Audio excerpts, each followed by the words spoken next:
Okay, so in the previous section, we discussed about process management.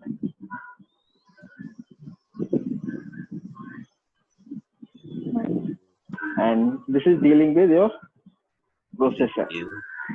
Yes. And then in previous class, we discussed about memory management. Okay. And this is basically dealing with your RAM or main memory. Okay.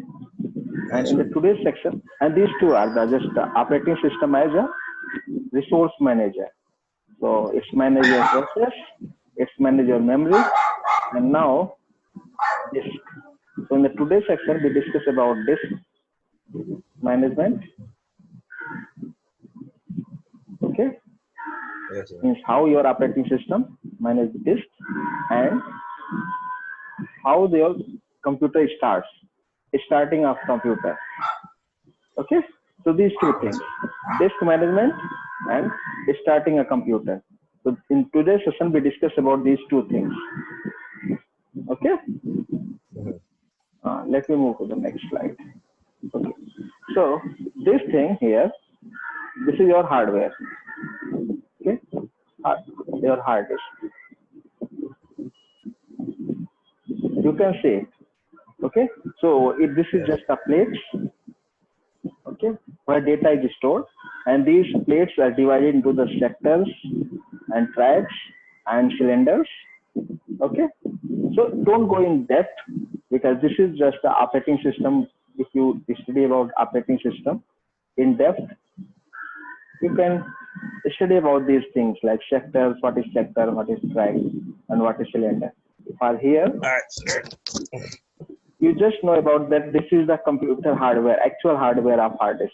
So if you buy your hard disk and open it, it just like look like this thing. Okay. Yes, sir. When you open your disk PC, your computer, you can see like your local disk. This is your C, where your window is installed and other programs are there, and maybe your D drive or E drive, your DVD drives, and these different folders. Okay, you can see these different things, different locations. Okay, and when these things exist, this thing exists inside your hard disk. So who provide this thing? This interface provided by whom? Your operating system take this device as input and provide you this interface. Okay. Yes, sir. So this is your UI, user interface, but you directly interact with your computer. What is this thing? If you open your disk management, okay, you can see here, it's the different partitions, real size, okay. So these all the things is not visible here, okay.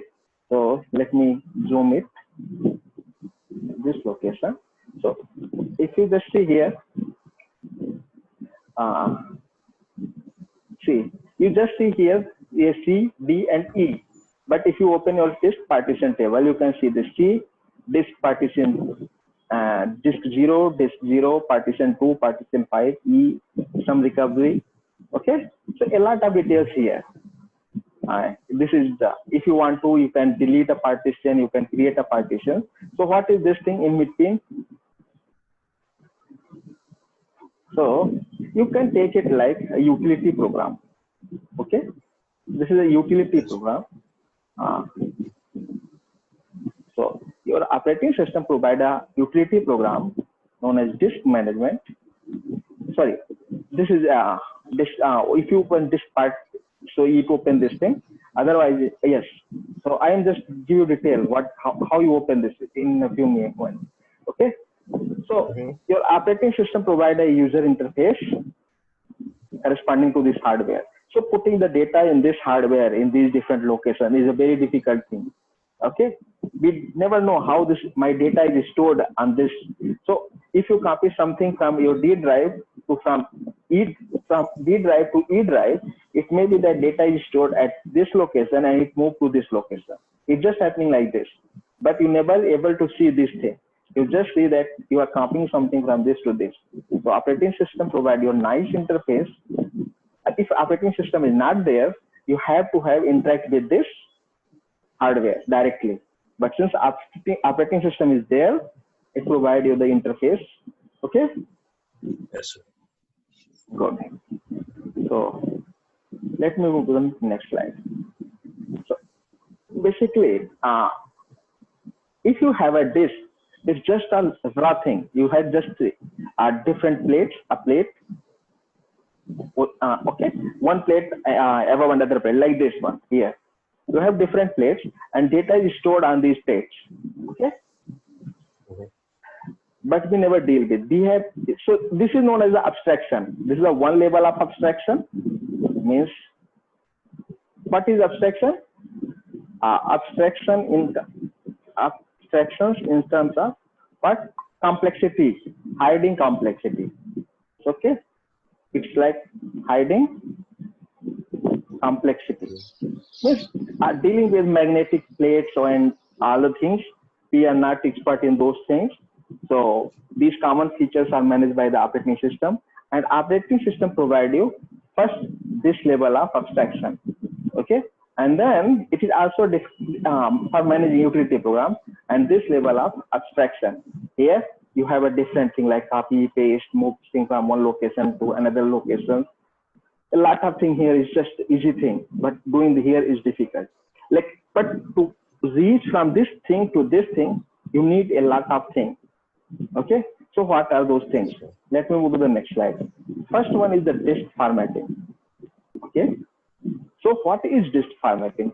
This is meaning of disk formatting is, so okay, an example you heard about this, format this pen drive. Format pen drive. Yes or no? You so many times you do this thing, formatting a pen Yes. drive. So what is the meaning of formatting a pen drive? We generally know that once you format a pen drive, it just delete all the Everything data. is deleted. Yeah. Yes, but actually it's not just deleting the data, it's a lot of more things. And here we deal with those things. So if you heard about this, what is formatting a disk? This means prepare the storage device, for the example, your hard disk or pen drive, for its initial use. Okay. Other thing is an operation in which a disk medium is fully prepared to store a file. Second definition.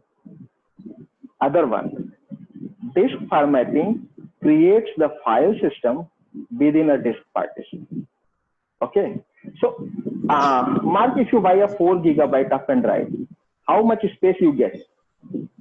4 GB? Like 3, no, it's 3 and something. 3.7 or 3.6 or 3.8 or 9 maybe, but not 4 GB. Well, this 100 MB or something, where it goes? Is used for the file system. Yes. So when you format your pen drive or a hard disk or any means a different partition of hard disk, it's basically install a file system on that disk. Okay. So what is the application of file system? Let's deal with those things. Okay, what is file? So what is the meaning of disk formatting? Disk formatting is installing a file system on the disk. Okay, it may be your pen drive, it may be your hard disk, internal or external. But if you are formatting something, it means it's not just removing the thing, it's just installing a file system. Okay, file system is, what is file system? Is a way to organize the drive. Okay, means what is in detail, it specifies how data is stored on the drive. Okay, so storing the data. Okay, method of storing the data. What type of information can be attached to files? Like what is the file name, what are the different permissions and other attributes. Suppose you create a PowerPoint and you get a size, how much space it requires. If you just hover over your pen drive, you get your size, yes or no, on which date Yes, it's created, who is the owner of, what is the name of the file. A lot of information you get. Well, those information is stored in your file system. So your file system define what are the different information stored with particular files. Okay, how this file is stored on the disk, how this file is retrieved from the disk. Okay, so without a file system, if you don't have a file system, well, maybe your file system is corrupted. So many of the time your pen drive, in your pen drive you have your data, but you can't access that data. What is the problem? Problem is that your file system is corrupted or destroyed, or there is some problem with your file system. So information placed in a storage medium would be one large body of data with no way to tell where one piece of information stops and the next begins. Okay, so if your file system is destroyed or there is some problem with your file system, you are not able to access your data. Although your data is still on the disk, but you can't able to access, because your file system provides the mechanism by which you can access your data, you can store the data, okay, or you can get different information about your data. Okay, so your Windows system supports 3 different file systems, which are FAT32, NTFS, and XFAT. Okay, so let's go with these 3 file systems in the next slide.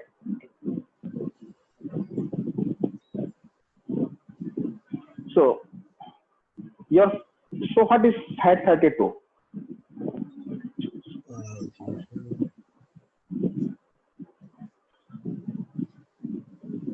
Okay. So FAT32 stands for File Allocation Table 32. Okay. Before that you have FAT8, FAT16, and then FAT32. So FAT32 means File Allocation Table 32. Okay. So if you, okay, let me give you a demo before moving further. Keep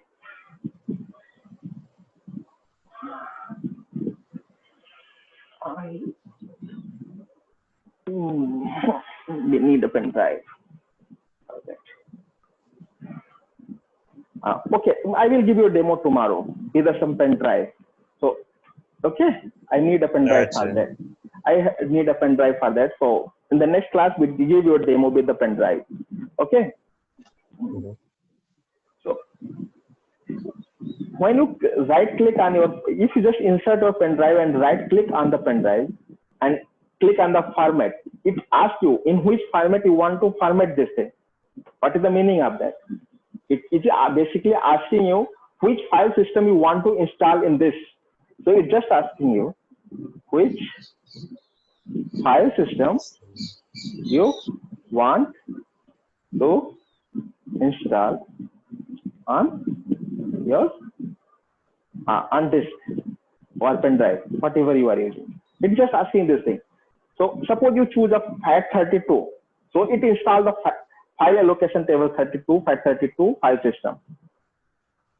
Okay, do you ever face a problem that you have 8 GB of pen drive, but if you are copying something, it's just saying that you can't able to copy this file?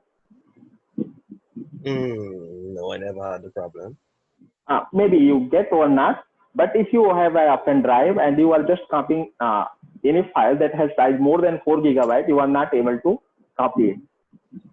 Okay, reason is your FAT32 file system has a limit. Maximum single file size is 4 GB. So if you have any file that size is more than 4 GB, you are not able to copy in a pen drive if your pen drive is formatted in FAT32 file system. Okay.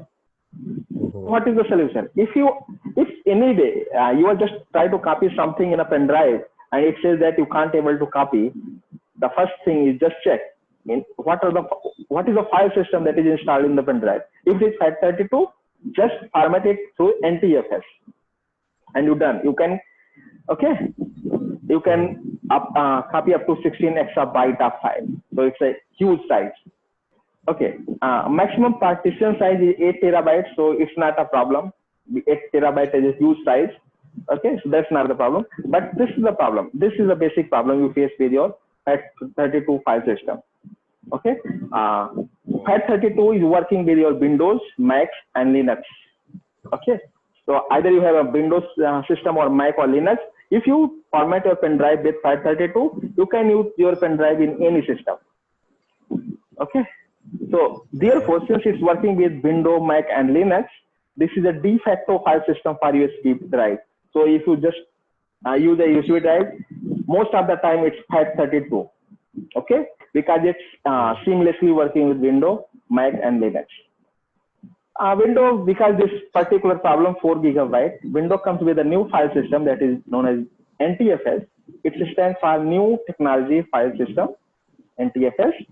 No limit on single file size or partition size. Okay. Here, no limit means it's 16 exabyte, and 16 exabyte is a huge size. So therefore, it's a light, no limit. It supports Windows. Problem with the NTFS is it supports only Windows operating system. If you using on Mac, it's just a read only. So you just read your pen drive. You can't copy in the pen drive. If it's NTFS, and maybe read only for Linux if supported. If it is Linux operating system, it's just read only. So it's like this. If you are using NTFS, so on Windows, it's read and write. You can read something from the file system and write something. If it is a Mac, it's read only. And if you have a Linux, it's just read even if it's supported. So first problem that NTFS is not supported. It is not supported on Linux. And if it is supported, it's just a read only. Okay. So why is it read only for Mac? Because, see, this NTFS is just a patented file system of the Windows operating system. Okay. So Mac is just, if you put this thing in a Mac, you can read, but you can't write. Okay. So then the solution comes. It's not like that there is no solution. Solution comes in this form of exFAT. Okay. So what is this? This is the fusion of FAT32 and NTFS. So you combine your FAT32, good thing from FAT32, that is work with your Windows and Linux, any machine. This thing, this formulation here, this part, and so it's working. exFAT is working with your Windows, Mac, or Linux. And good thing here, file size, any file size. Okay, so it's a fusion of FAT32 and NTFS. Full name of this is Extensible File Allocation Table, exFAT. So X stands for Extensible, FAT for File Allocation Table. It's a proprietary again and patented protected file system. It supports Windows XP 7, 10, any pen drive. Okay. File size limit is 16 exabyte. So it's take the good thing from both your NTFS and FAT32. It's working across all the system. exFAT is supported by your sorry, it's supported by your Mac and Linux both. Okay. Yeah. Any question up to this point?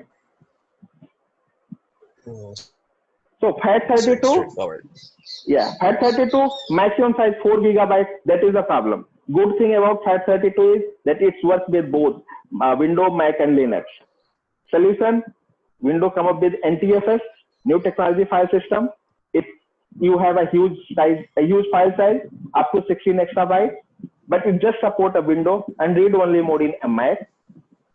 The best way is that exFAT system. That is the good thing from FAT32, that it supports across all the operating system, and the file size is also huge. Okay, so basically the FAT32 is the best one for all the OS then. Yeah, exFAT, not FAT32, exFAT. This is the best for. Oh, the exFAT. Yeah, because the problem with the FAT32 is this 4 gigabyte size. And nowadays we have a lot of file that is more than 4 gigabytes of size. It's not just 1, 2. In our daily to daily life, we are dealing with the file size that is more than 4 gigabytes. Even your Windows operating system ISO file is more than 4 gigabytes. Okay. Yes, sir. Okay. So this is with your disk and installing the file system. Tomorrow means in the next class we give you the demo with the pen drive. So what is the effect of these different file systems? Let me move to the next part, because in the beginning we discussed about 2 things. So up to this point we deal with the disk management, and now with the starting a computer. Okay. So yes. So this is just a basic view of how this is known as boot sequence. When you press your power button up to your login screen, this is known as a boot sequence, and a lot of activities happen in meantime. So when you just click on your power button, the first thing happens is the power on self test, that is post. Okay, I'm going in detail what is these different terms in next slide. Okay, here just remember these things. So when you power up, you just turn on your power button. The first thing happens is this power on self test. Okay, then your BIOS is red. Okay, this your BIOS is red, and it finds the bootable device. What is the bootable device? It finds the bootable device, and from the bootable device, where the OS is located? No, at the bootable. Yes, I'm coming. What is this bootable device? So it just find a bootable device. Okay, and then inside your bootable device, so of course this is your bootable device. This first part, this is known as sector. This first sector has a master boot record, MBR. Okay, so find MBR, that is master boot record. It is the first sector of your hard disk. Okay, so it just find the bootable device. Most of the time it's your hard disk, or maybe your USB drive where your operating system is located, but it's not that, it may or may not be. Okay, it just finds the first MBR. Okay, it finds the MBR. Okay, so it starts reading MBR and executing MBR. Okay, after executing MBR, it moves to the boot sector. Okay, it goes to the boot sector. So in the last part, you have a pointer to your boot sector. Okay, in your boot sector, you have a particular program that is boot manager. So your boot manager executed, and this boot manager start loading your operating system. Okay, and once the operating system loaded, you get a login screen, and once you log in, all the control pass through your operating system. Okay, so here up to this part, find the bootable device. These information is rest inside your ROM chip. Okay, so your power on self test, your BIOS, these things, these data are stored in your ROM or read only memory or ROM chip. Okay, and after that, this MBR, okay, and this boot sector, this information is rest inside your hard disk. Okay, about operating system, it may be in your C drive, it may be in your D drive, it may be in E drive. It's just here your boot manager locate your disk, your operating system, and start loading. So it may or may not be that your MBR and your operating system is located in the same disk. Okay, generally it is in the same disk, but it may or it's not a requirement. Okay. Yeah, sure. Okay, so let's deal with these different things. So what is this post? So here, what are the main important things? This post test. What is this post? What is this BIOS, MBR? Okay, boot manager. These are the different parts because this is moving. First the post happens, then your basic BIOS find the bootable device. It reads the MBR, master boot record. execute MBR, find the boot sector, load the boot manager executed and load your operating system and the control transfer to operating system. These are the just the basic idea of what is the boot sequence or how your system starts. Okay, so let's move here. What is POST? So POST stands for Power On Self Test. It tests different computer hardware before computer boot up. So just if you just click on your power button, it starts, your ROM starts POST test. Means it just check all the hardware are correct, is working or not. Hardware are there exist or not. Suppose disk is not there or any particular hardware is not there, so it just give you error. Okay, a different type of sound for. Okay, so this is the POST test. If the POST test pass, if this thing okay, if it's okay, then it move to your MBR. What is MBR? It's look for your BIOS basic your okay. So if POST test pass, your BIOS or basic input output system locates default bootable device. It may be your hard disk or it may be your flash drive. Okay, so it's the responsibility of your BIOS to locate where is the bootable device. Okay, or what is the default bootable device. It may be you have more than 2 or 3 bootable device, so you have to select a particular default device. Okay, find the first sector of this bootable device, and in this first sector, what is the special thing about this first sector? It has MBR, master boot record. Okay.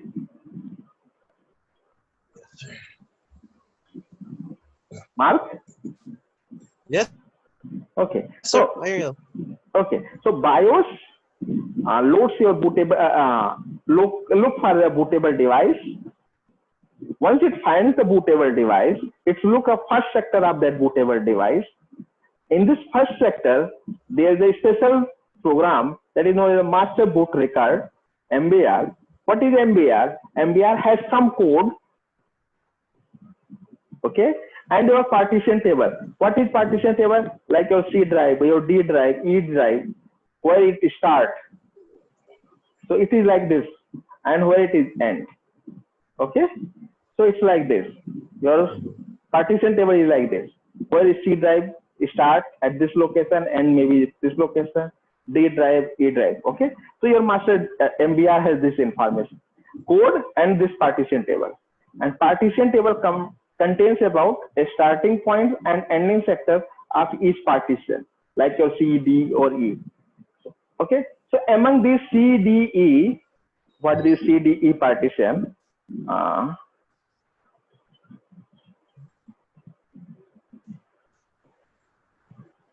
Okay, one partition is active partition. Okay, yes or no? So your C, D, E, if you open your this PC Yes, and go above C, you see a window logo there. So this is your active partition. So it just finds that partition. So MBR finds active partition from this partition table. Okay, generally active partition is your C drive. Okay, so after the post up to this MBR, you get your partition, active partition, C drive. Okay, let me move to the next. So, sir, can the C drive always going to be the general partition, or you could set another drive as general partition? You can change. You can change. It's not required that C drive is always up. But if you just go with default, C drive is your default active partition. Okay. At any active partition is the only is the partition where your Windows is installed. Please remember this thing. So if you install your window in D drive becomes the active partition. Okay. Yes, sir. Okay. So now, what is boot sector? So first sector of your active partition is called boot sector. Okay. Remember, please remember this thing. Mm-hmm. First sector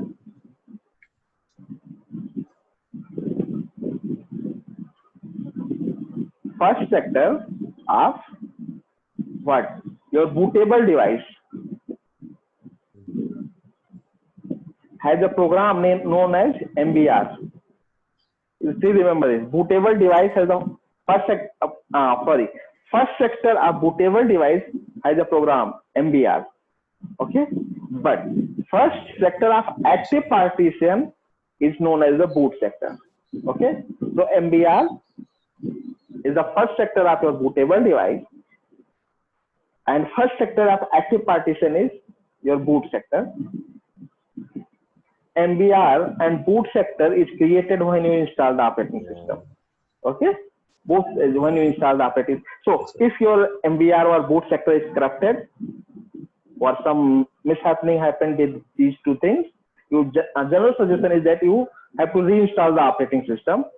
If you reinstall the operating system, your MBR and boot sector is repaired, freshly installed, and things goes good. For Windows and Linux, content of MBR is same. So if you have a Windows operating system and or Linux operating system, MBR is all same for both. But the content of the boot sector are different. Okay, so MBR is same either you are installing a Windows or a Linux, but your boot sector is different. MBR is not part of your active partition, but boot sector is a part of active partition. By definition, boot sector is the first sector of active partition, but MBR is not. In boot sector, there is the name of the first file that begins your window or upload your operating system. For XP, it is known as NTLDR, and for Windows 7 onwards, it is known as boot MGR. Okay? Yes, sir. So what is boot MGR? So boot MGR file is read-only and hidden. Okay, so it's just read-only. Nobody can write anything in this file. It's marked read-only, and it's just a hidden. Okay, you can. It is due to the security reason. Okay, so that you can't accidentally delete it or modify it. Okay, it is located in the root directory of the partition, marked as active in disk management. So it is not in your C drive. Remember, please remember this thing. It is not in your C drive. Okay. On most Windows computers, this partition is labeled as system reserved. Okay. And does not have any driver letter. So it's not like C or D or E. It's just showing system reserved. So you can't access the C, D, E. Okay. And inside this system reserved. So, sir, this the system reserve don't relate to the page files. You know what I mean? Means? The system reserve. Remember we were talking about yesterday about the pages, man. No, it is not. It's not related to that thing. It's not related to that thing. Let me show you. Okay. Okay. So I'm just going to show you this. What is system reserve? Where it is there. Okay. So just please read about these means your memory management thing and your disk management thing. Okay. Because in the next class we are dealing with the questions related to this. So we solve the quiz on Monday. Okay. So it's just finished. Let me show you a demo. Okay. So let me save this thing and then I give you a demo.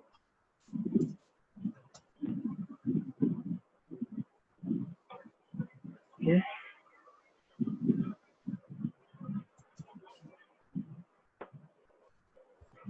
So I just click here. I'm giving you the two way of doing the thing. This is your disk management. So I'm just clicking on disk management and let it open. Okay. So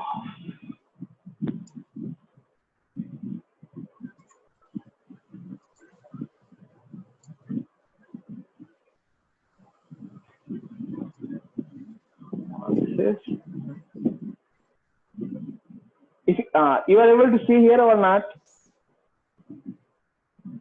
Okay. You can see or not? No, I don't think you are able. Let me. Yes, sir. Seeing everything is. Okay, so here see, this drive, it doesn't have any letter. Or no, this C drive, it does not have any letter here. Okay, this does not have any letter. This does not have any letter. Okay, and these three I have a Linux, so this is related to my Linux system. Okay, it is not related to the Windows. But here, see, this part, this part, this part, and this 100 MB part, particular part, this part, this is a system reserve part. Okay,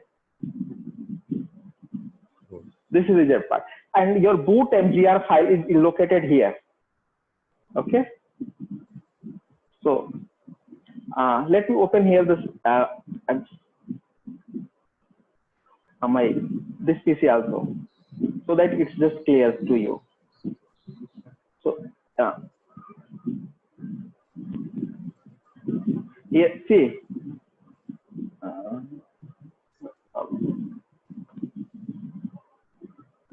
okay, so notice nothing. Okay, so see here, this is my C drive, this is a C here in a partition table. This is my D drive, and if I move here, here you have I have D drive, my D drive also, and after that I have E drive. But we don't have a way to access these files. Okay, although these files are there, but since there is no letter here assigned, we can't access these files. Okay, let me go with another way of dealing with the same thing. Clear all right. Okay. So this is the this is the one way of doing the thing. I am just selecting disk partition here. Just right click here and select disk management. Okay. Another way is this here. I open my PowerShell or command prompt. So I already told you that these are two things. One is GUI, graphical user interface. Another one is your is visual. No, I don't think so. Let me put this here. Terminal. I expect.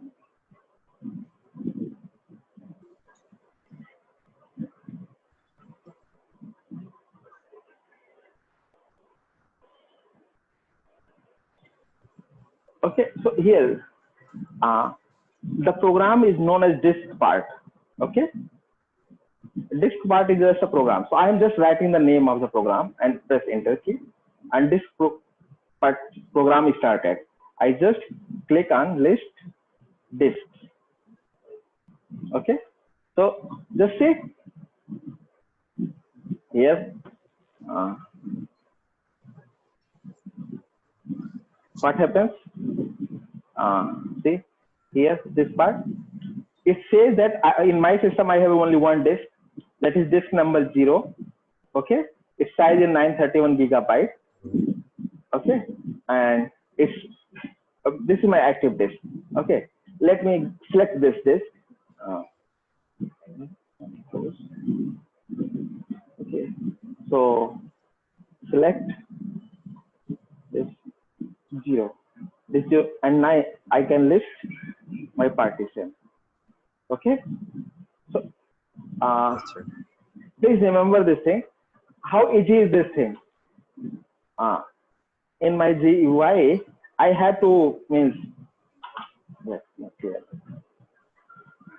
okay, if I have to go with my GUI thing, we have to take a time, but in the command prompt it's just fast. So see, I have only one disk, it's visible here. Okay, and I have I select this and so ask that please list all the partitions, and see here this partition, this 100 MB partition. Select. This is known as system partition, and this particular partition has a boot manager program. Okay, but you can't access because this partition doesn't have any letter. If you assign a particular letter X to this partition system, then you can access. And I will show you in the next class that how can we assign a letter to this particular, means any partition. You can assign a letter, maybe X, Y, or because C, D, E, you already assigned to your 3 partitions. Okay, so you can choose from A to Z, you can choose any letter and you can assign to any partition here. And if you assign a letter to this particular partition, and if you open your PC, you can see that particular letter and that particular drive. So if you click there, you can access the file. but for a normal user you can't access. Okay, without doing these things you can't access. So up to this point, any question?